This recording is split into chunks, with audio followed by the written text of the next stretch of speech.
Lady Su-jin walked through the noisy market, her long purple robes trailing behind her. 6 guards followed her, keeping other aliens at a distance. As the governor of the Celestial Palace and a high-ranking official in the Galactic Collective, she rarely left her home. But today was different. "The exotic pet section is this way, Your Excellence," said her assistant, Han, pointing to a row of glowing cages. Su-jin nodded.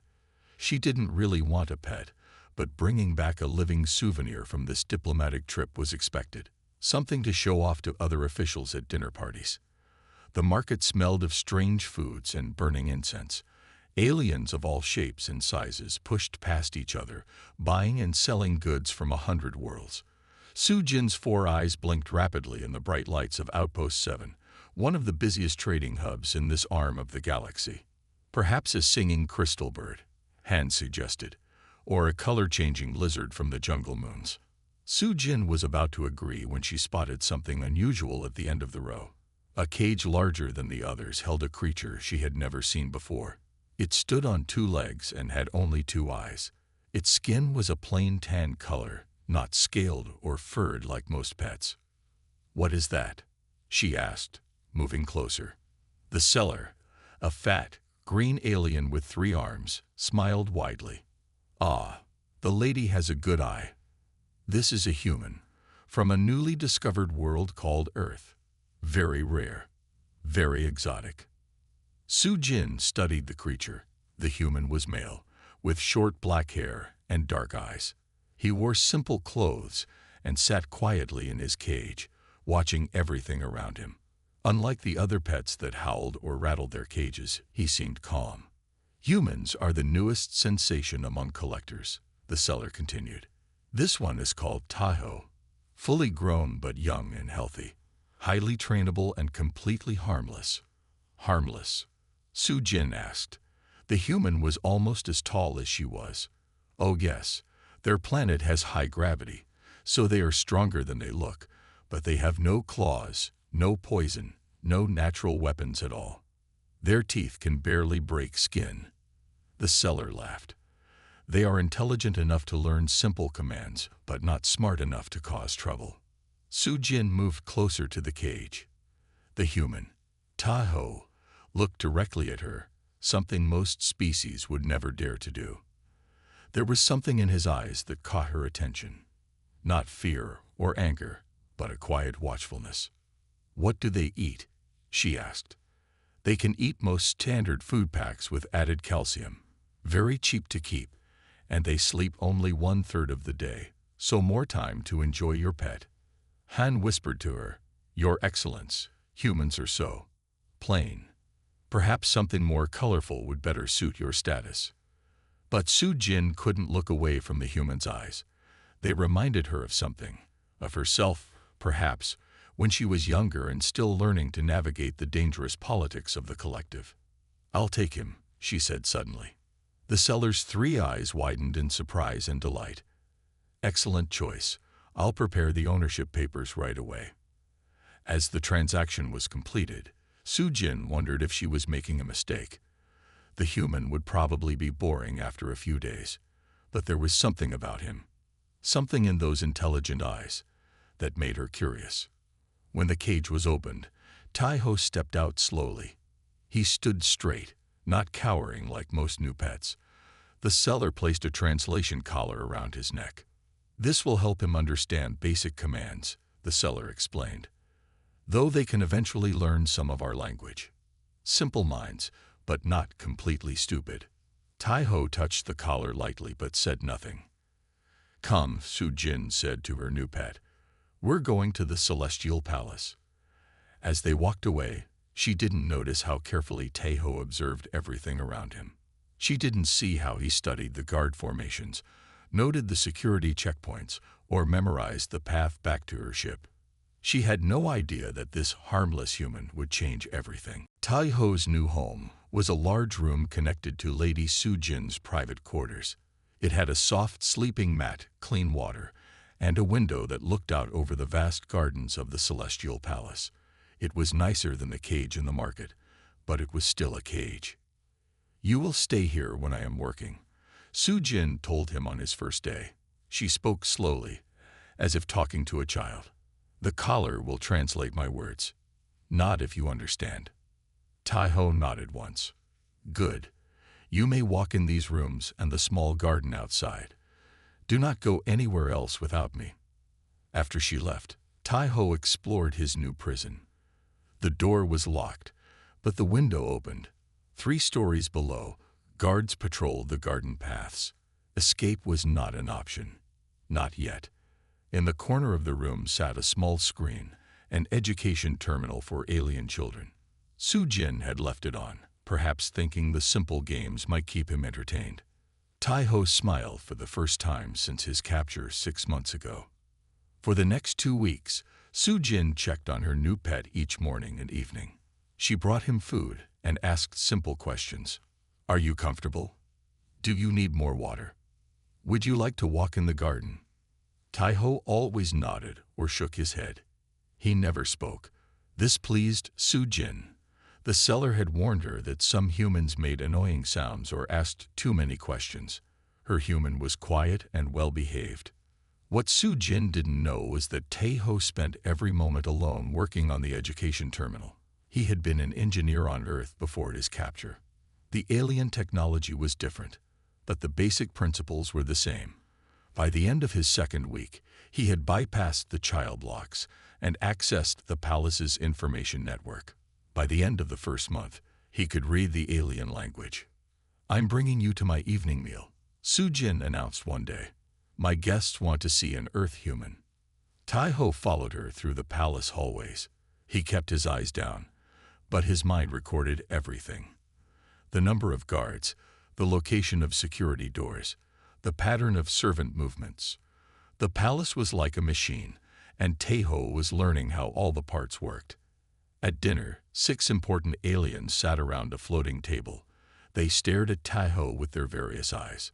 It's smaller than I expected, said one blue alien with tentacles instead of arms. Can it do any tricks? Asked another. Su-jin looked uncomfortable. He is not a performing animal. He is a companion. The aliens laughed. A companion. It's a pet, Su-jin. Next you'll say it can think. Tai-ho stood silently, his face blank. Inside, he memorized each alien's name and rank from their conversation. Later that night, as Su-jin walked him back to his room, she said, I'm sorry about my friends. They don't understand. Tai-ho looked at her, surprised. Was she apologizing to him? You're more than just a pet, aren't you? She asked quietly. Sometimes I see you watching, understanding. For a moment, Tai-ho considered speaking, but it was too soon. Better to be underestimated. He lowered his eyes again and said nothing. 3 months passed. Tai-ho's room now had more comforts, better food, soft chairs, even books that Su-jin thought he might enjoy looking at the pictures in. He had also gained more freedom. Servants nodded to him as he walked through the garden.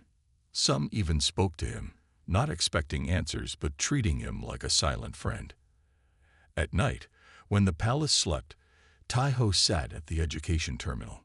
He had learned 5 alien languages. He had memorized the palace layout. He knew the names and weaknesses of every important official. And he had started making small changes to the palace systems. Nothing noticeable, just tiny adjustments to water flow, air temperature, light timing. Small things that made life slightly better for the workers, slightly worse for the cruel officials. No one suspected the human. He was just a pet after all. Harmless. Tai-ho smiled in the dark room. Soon, he would be ready for the next step. A loud alarm woke Tai-ho in the middle of the night. Red lights flashed in his room and through the cracks of his door. He jumped up from his sleeping mat and listened. The palace's warning system was going off. He pressed his ear to the door. Outside, he heard running feet and worried voices. The North Wing cooling systems are failing. All technical teams report to Level 4. Lady Su-jin must be moved immediately. Tai-ho stepped back from the door. The North Wing. That was where the main computer systems were kept. If those computers overheated, The palace could lose power, security, even life support. He looked at his locked door, then at the small air vent near the ceiling. He had measured it weeks ago. It would be a tight fit, but 10 minutes later, Tai-Ho crawled through the narrow air ducts of the palace. The metal was cold against his hands and knees, but he moved quickly. Left at the third junction, right at the fourth, then down. His mental map of the palace guided him perfectly. He dropped down into an empty hallway. Emergency lights cast an eerie red glow.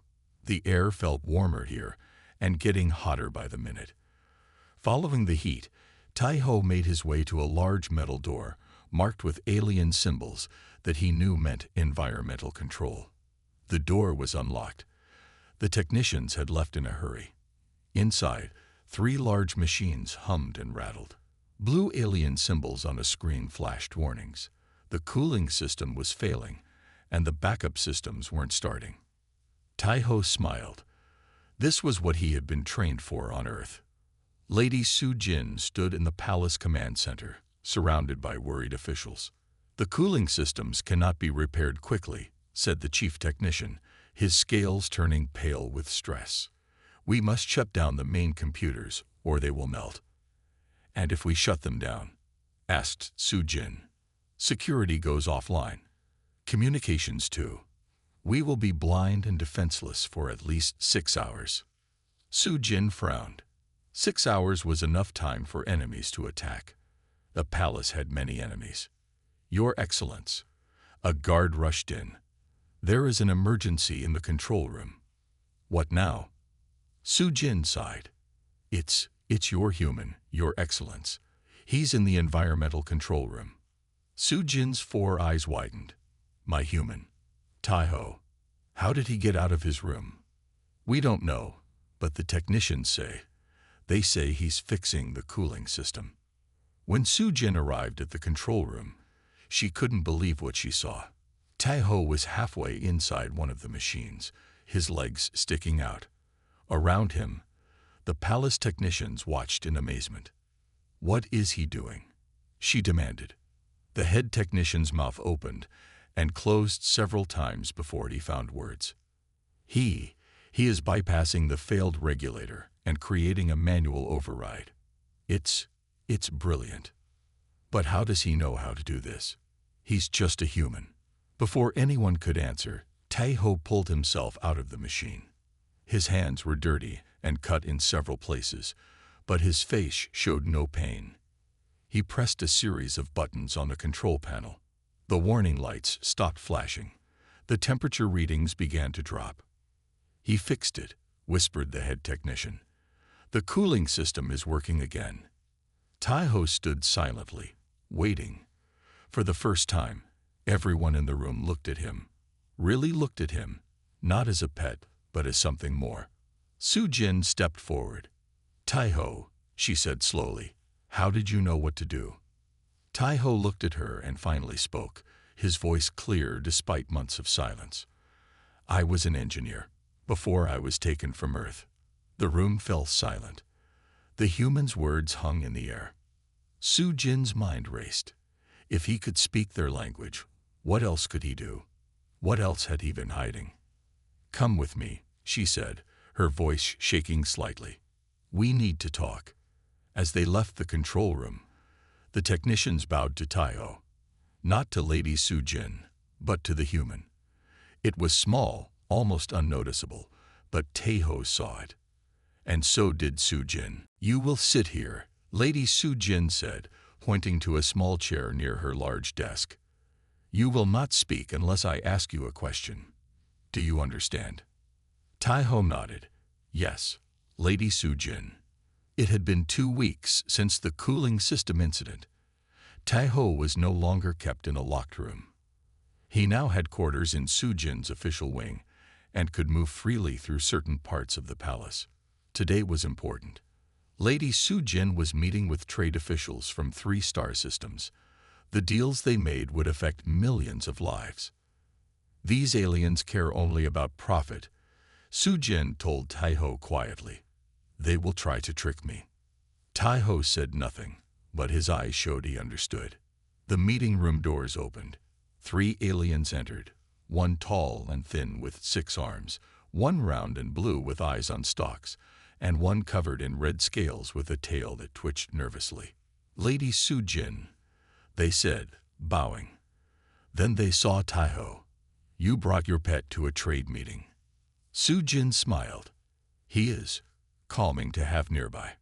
Please, sit." For 2 hours, they talked about trade routes and taxes. Taiho sat silently, watching.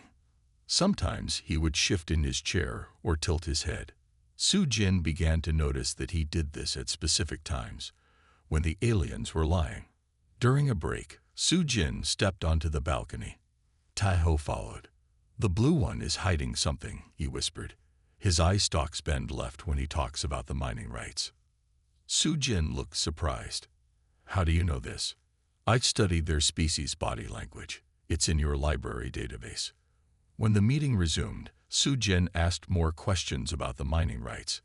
The blue alien grew nervous. Finally, he admitted that the mines were almost empty, not valuable as he had claimed. The deal changed. Su-Jin won.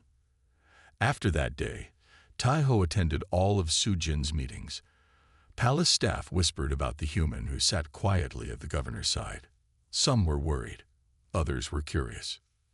"The human sees things we miss," said Han, Su-Jin's assistant, to a group of servants.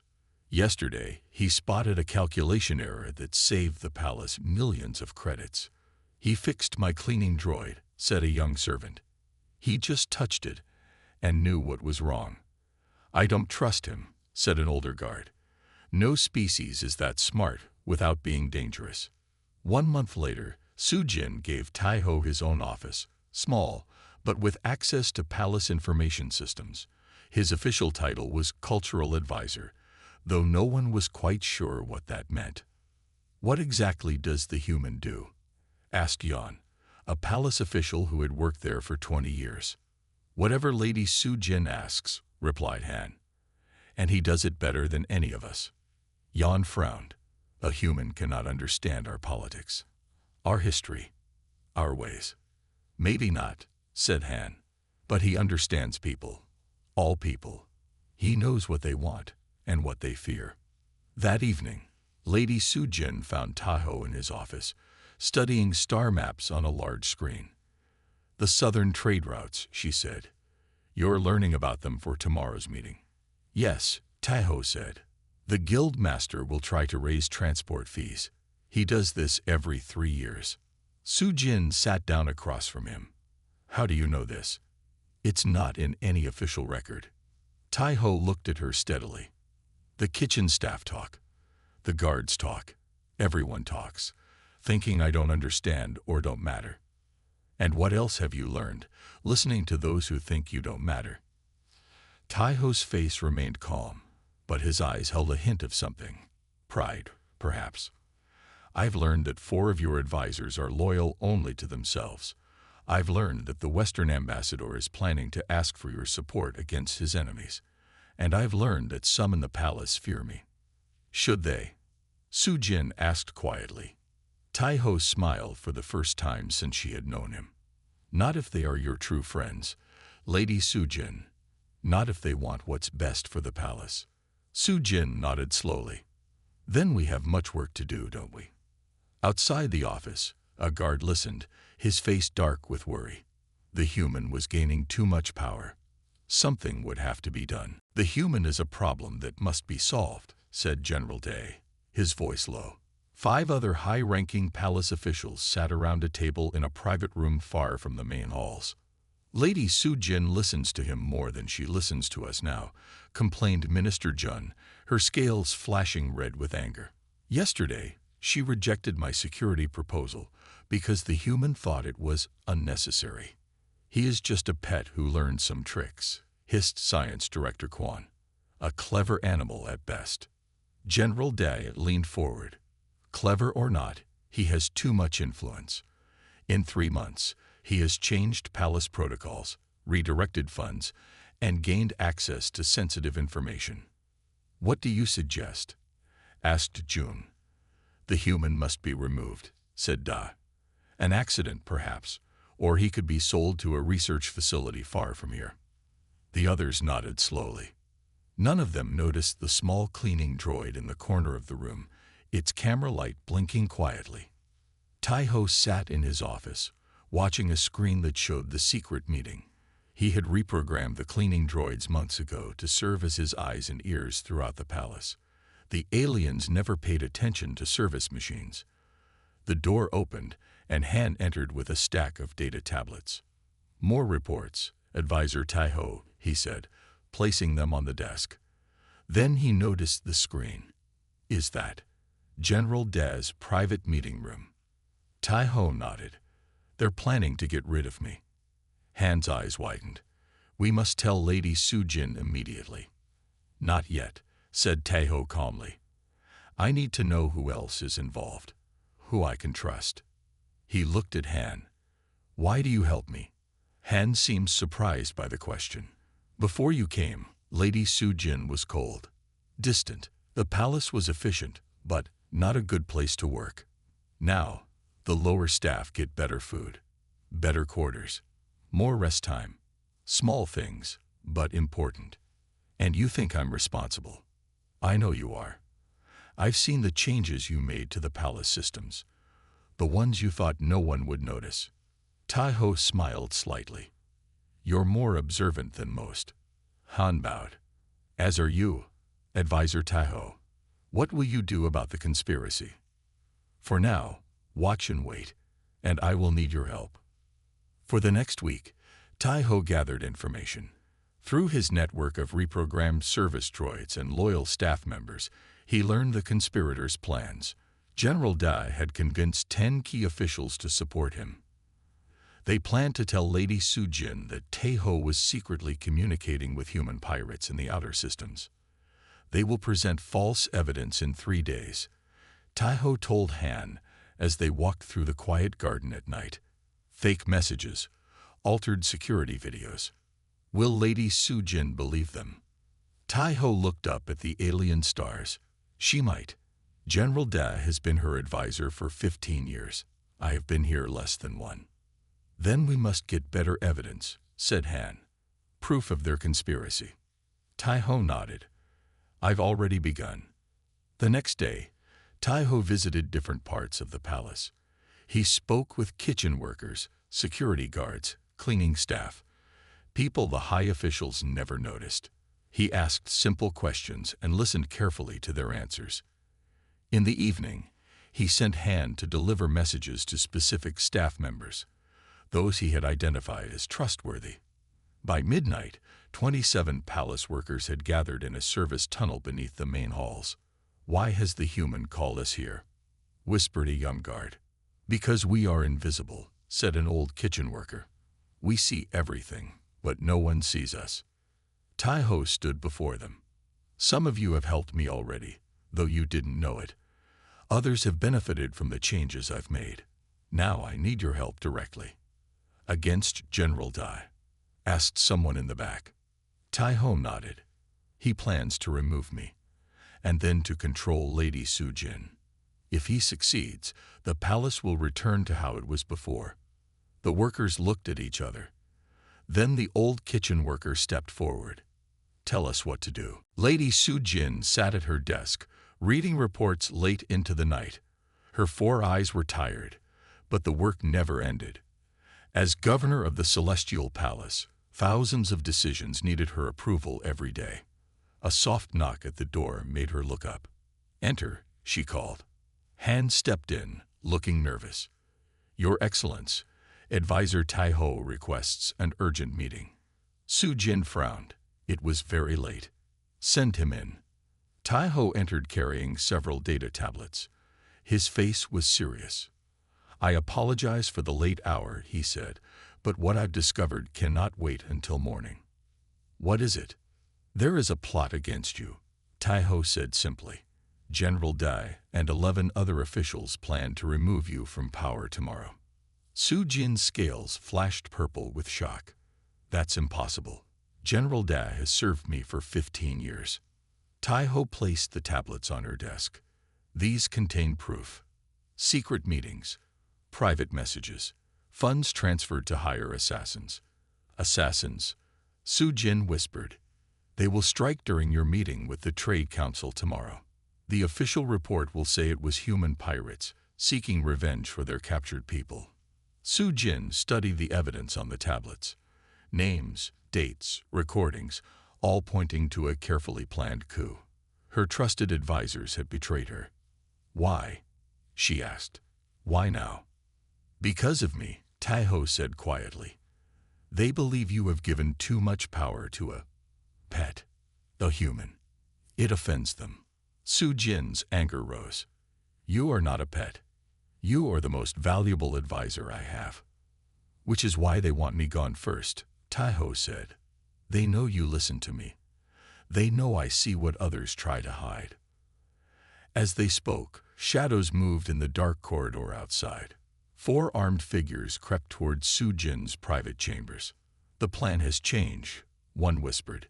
General Day says we must act tonight. The human knows too much. They reached the door to Su Jin's office and prepared their weapons. Inside, Taiho's head suddenly turned toward the door. They're here, he said, his voice calm.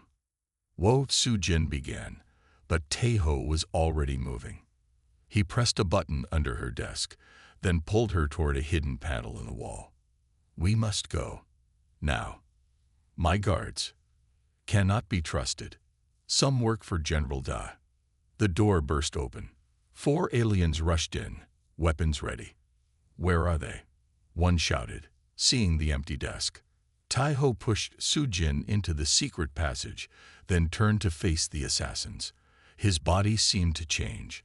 No longer the quiet, humble advisor, but something dangerous. The first assassin fired a weapon. Taiho moved with shocking speed, dodging the energy blast. Earth's gravity was much stronger than the palace's. Taiho had always held back his true strength and speed. Until now. He reached the first attacker in 2 steps and struck with his fist. The alien fell. The second and third tried to grab him, but Taiho was too fast, too strong. They had believed the stories about humans being weak. They were wrong. The 4th assassin aimed at Su Jin in the passage. Without hesitation, Taiho threw himself in front of her. The blast hit his shoulder, burning through his clothes. Despite his wound, Taiho knocked the weapon away and pushed the last attacker into the wall. All 4 assassins lay unconscious. Taiho. Su Jin rushed to him. You're hurt. He winced but stayed standing. It's not serious. Earth bodies evolved to survive damage. We're harder to kill than we look. Su Jin stared at him in amazement. You saved my life. And you saved mine. The day you bought me at the market, Taiho said. Now we must hurry. I have loyal palace staff waiting to help us. We have one night to stop the coup and save your position. Why? Su Jin asked as they moved down the secret passage. Why risk your life for me? I bought you like an animal. Taiho looked at her with his steady human eyes. Because you saw me as more than an animal. And because humans protect those who treat them with respect. He smiled slightly. It's a funny thing about humans. We're harmless until we're not. The palace alarms began to sound as they disappeared into the darkness. The hidden tunnels beneath the celestial palace were dark and narrow. Taiho led the way, his wounded shoulder still bleeding. Lady Su Jin followed, her 4 eyes wide with worry and confusion. These tunnels don't appear on any palace map, she said. The original builders created them as escape routes, Taiho explained. Over time, they were forgotten, except by the service staff who used them to move around the palace quickly. They reached a large room deep under the palace. Inside waited 27 loyal staff members. The same ones Taiho had met with earlier. Han stood at the front, organizing weapons and communication devices. Your Excellence, Han bowed when he saw Su Jin. We feared the worst when the alarm sounded. The assassins moved earlier than planned, said Taiho. General Day must have learned that we discovered his plot. Su Jin looked around at the staff who had gathered to help her. Kitchen workers, cleaning staff, maintenance technicians, people she barely noticed in her daily life. "Why are you all helping me?" she asked. An old kitchen worker stepped forward. "Because Advisor Taiho showed us that we matter. He improved our lives when no one else cared. And because General Dad would make things worse for everyone," added a young guard. "Except the rich and powerful." Su-jin turned to Taiho with new understanding. "You built a network of allies while I wasn't looking." Taiho nodded.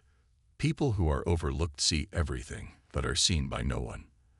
They make perfect allies." Han brought forward a screen showing palace security feeds. "General Da has taken control of the main halls and communication center. He's telling everyone that Lady Su-jin was killed by her human pet, who turned violent. An old fear they can easily believe."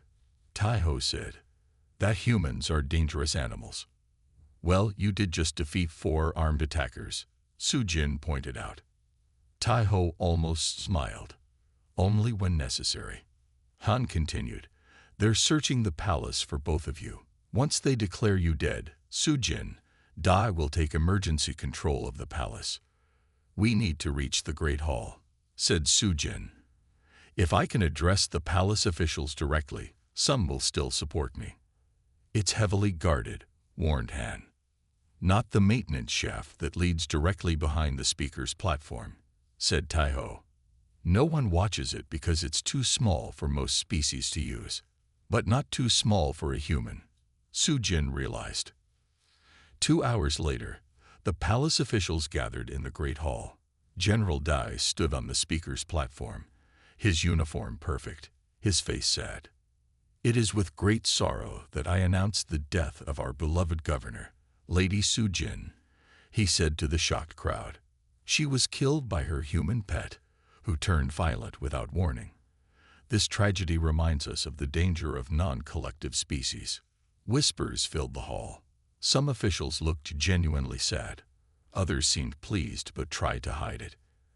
"As senior military advisor, I am taking emergency control of the palace until the collective council appoints a new governor," Dad continued. "My first act will be to remove all humans from—" "That will not be necessary, General Da." The voice came from behind him. General Da spun around as Lady Su-jin stepped onto the platform. Gasps and shouts of surprise filled the hall. "Your Excellence, you're alive." Many officials stood, clapping and cheering. "Yes, thanks to my advisor, Taiho," said Su-jin. She gestured, and Taiho stepped forward to stand beside her. His injured shoulder was bandaged, but he stood tall. "General Da," Su-jin said, her voice cold, "you are relieved of your position for treason against the palace leadership." Guards loyal to Taiho appeared at all doors. Dai's face twisted with rage. "You choose this, pet over your own kind." He spat. "I choose loyalty over betrayal," Su-jin replied. "And Advisor Taiho is no pet. From this day forward, he will be my official partner in governing the Celestial Palace, the first human to hold such a position in the collective." The hall erupted in noise, some officials protesting, others applauding. Taiho stepped to the microphone. "I was brought here as a pet," he said, "but today marks a new beginning. For humans and for the collective. Together, we can build something better than either could alone." He looked at Su-jin, and she nodded. A new era had begun. The grand meeting hall of the Celestial Palace was filled with tension. On one side sat Lady Su-jin with Taiho and her advisors. On the other side sat 5 humans in matching blue uniforms, their faces stern. "We represent Earth's interstellar recovery team," said the woman at the center. Her name was Captain Jae-dong, and her cold eyes never left Taiho. "We have come to take back all humans kept as pets throughout the galactic collective." Whispers filled the hall. In the 6 months since Taiho had become Lady Su-jin's official advisor, Earth had made contact with the collective. They were not happy about how humans had been treated. "Advisor Taiho is not a pet," Su-jin said firmly. "He holds an official position in my government." Captain Jae-young's lip curled. "A position given to a man who was purchased in a market like an animal," We have the records of the sale. Tai-ho stood up.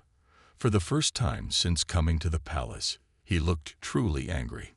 "Captain," he said in the human language, which surprised the Earth delegation, "I understand your mission, but the situation is more complex than you know." He switched back to the collective language. "Lady Su-jin, with your permission, I would like to speak privately with the Earth representatives." Su-jin nodded, though she looked worried. "The small conference room is available." "You're collaborating with them," Captain Jae-young said as soon as the door closed. "With the aliens who caged our people and sold them as exotic pets." Tai-ho remained calm. "I was angry too, at first. But I realized something important while working here. The collective doesn't understand humans because they've never tried to. They assumed we were simple animals based on limited information." "So you forgive them?" asked another officer, his voice sharp. "No," said Tai-ho. "But I saw an opportunity to change things from within. Look at what I've accomplished in 6 months." He handed them a data tablet. 43 humans freed from pet status and given proper jobs. New laws protecting human rights in 3 star systems. Cultural exchange programs started on 7 planets. The Earth officers looked at the data, their expressions softening slightly. "You did all this?" asked Jae-young. "With Lady Su-jin's support," Tai-ho said. "She was the first to see humans as equals. Now others are following her example. But the Collective Council still hasn't officially recognized humans as a sentient species," said Jae-young. "Our ships are ready to enforce our demands if necessary." Tai-ho's eyes narrowed. War would be a mistake. The Collective has technologies Earth can't match. But I have a better solution. When they returned to the main hall, Tai-ho addressed the crowd of officials and diplomats. "Earth demands recognition and respect, as they should," he said. "The Collective needs peaceful relations with all spacefaring species. I propose the following solution." He outlined a plan that made both sides murmur with surprise. The Celestial Palace would become the center for human collective relations. All humans currently kept as pets would be freed and given choices: return to Earth, take jobs within the Collective, or become official representatives of humanity. Additionally, Tai-ho continued, "I will serve as the first human ambassador to the Collective, with Lady Su-jin as my counterpart representing the Collective to Earth." Captain Jae-young stood. "Earth will agree to these terms, provided the Collective Council formally recognizes human sentience and sovereignty." Lady Su-jin looked at Tai-ho with new respect. "The Council will agree. I will personally ensure it." As the meeting ended, Jae-young approached Tai-ho privately. "You could come home," she said quietly. "Earth would welcome you as a hero." Tai-ho looked around the palace, at the staff who now greeted him with respect, at Lady Su-jin, who had become not just his employer but his friend, at the changes he had already made, and the many more yet to come. "I am home," he said simply. "There is important work to be done here." Jae-young nodded slowly, finally understanding. "Then do it well, Ambassador Tai-ho. Earth is counting on you." As she walked away, Tai-ho allowed himself a small smile. From pet to ambassador in less than a year, human adaptability had proved more powerful than any weapon. 1 year had passed since the Earth delegation's visit. The Celestial Palace looked very different now. Where once only alien servants walked the halls, humans now worked alongside them.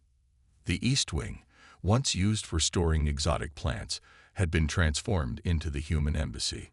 Ships from Earth arrived regularly, bringing diplomats, scientists, and traders eager to learn about the Collective. Tai-ho stood on the main balcony overlooking the palace gardens. He wore formal clothes with symbols of both Earth and the Collective. At his side stood Lady Su-jin, her 4 eyes bright with pride as they watched the ceremony below. "The Human Collective Cooperation Treaty is signed," announced a voice over the speaker system. Cheers erupted from the crowd gathered in the garden. "1 year ago, they wanted to put me in a research facility," Tai-ho said quietly. "Now they're celebrating an alliance with humans." Su-jin smiled. You changed their minds. You changed everything. Later that day, Tai-ho met with his staff in what had once been Su-jin's private meeting room. 20 humans and 15 aliens sat around a large table, reviewing data on tablets. The cultural exchange program is working well, reported Min, a human linguist who had arrived from Earth 3 months ago. 50 collective scientists are now studying at Earth universities, and 70 human students have been accepted to collective academies. Trade has increased by 300%, added Han, who now served as Joint Operations Director. Human engineering combined with collective materials is creating technology neither of us could develop alone. Tai-ho nodded. And what about the pet situation? The last report shows 98% of humans formerly kept as pets have been freed and given choices, said an alien official named Lim. Most chose to stay in the collective with proper jobs and rights. Good, said Tai-ho. Very good. That evening, Tai-ho and Su-jin sat in her private garden, watching the 3 moons rise over the palace. It had become their tradition to share a quiet meal here once each week, away from the busy work of running the palace. Do you ever regret buying me at that market? Tai-ho asked with a small smile. Su-jin laughed, a sound she rarely made before Tai-ho came. Sometimes, you have caused me much trouble. But good trouble. Yes, she agreed. Good trouble. The palace is more efficient now than ever before. The collective is stronger with humans as allies rather than pets, and she paused. I have learned much from you. As I have from you, said Tai-ho. He looked up at the stars. When I was captured and put in that cage, I thought my life was over. I never imagined this outcome. What is that human saying you taught me? Su-jin asked. When life gives you lemons, make lemonade. Tai-ho finished. Though in this case, I think we made something much better than lemonade. A servant approached with a message. Ambassador Tai-ho, the Collective Council is requesting your presence at tomorrow's session. They wish to discuss expanding the human presence to the outer systems. Tai-ho nodded. Tell them I will be there. After the servant left, Su-jin studied her friend. From pet to ambassador to Collective Council advisor. What will you become next? Tai-ho of Earth. Tai-ho shrugged. Whatever is needed. Humans are good at adapting. That is what makes you dangerous, Su-jin said, but her tone was light and valuable. Later that night, Tai-ho stood alone in his quarters, looking at a small piece of metal he kept on his desk. It was the key to the cage he had been kept in at the market, given to him by Su-jin after the Earth delegation left. To remind us both, she had said, how easily we can misunderstand each other. Tai-ho picked up the key and placed it in a small display case.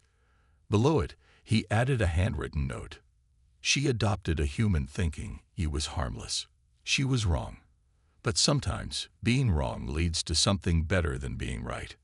He smiled. The aliens had learned an important lesson. Never underestimate a species just because they look harmless. It might be the most dangerous mistake in the galaxy.